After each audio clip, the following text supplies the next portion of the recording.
We're back, and continuing on into our 12-day look at what makes the left tick. We're going to take another look at those wacky and fun lessons for life, Saul Alinsky's rules for radicals. Rule number 2, never go outside the expertise of your people.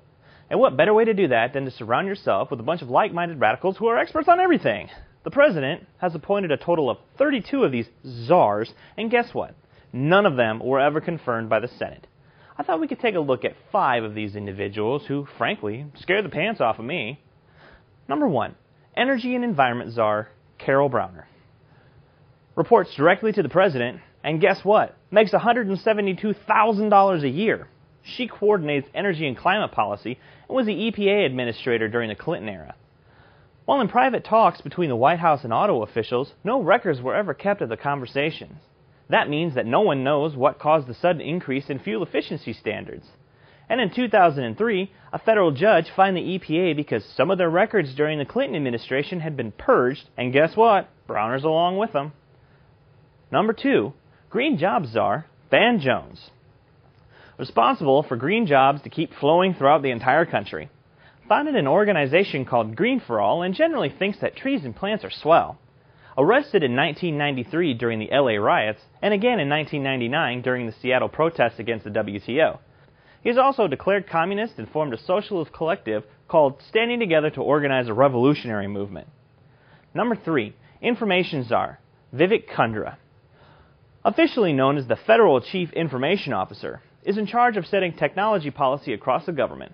Shortly after joining with the Office of Management and Budget, federal authorities raided his old district government office and arrested 2 technology office managers and a subcontractor. They were charged with a bribery scheme that had allegedly taken the city for at least $500,000. He keeps himself in good company, it seems. Number 4, Regulatory Czar, Cass Sunstein. Will be responsible for reviewing draft legislations and assessing their costs and benefits. Obama has stated that Cass is not only a valued advisor, he's a dear friend. In his 2003 book, Republic.com, Sunstein stated that there were drawbacks in like-minded individuals getting together to fortify their opinions, and that the government should require them to link to opposing views. In a 2004 book entitled Animal Rights, he suggested that animals ought to be able to bring suit against human beings, and in 2007 he called for a ban of hunting in the United States.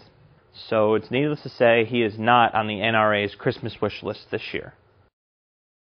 Number 5, Science Czar John Holdren. Title, well, it's really a long-winded phrase that basically says he's the Bill Nye of the White House.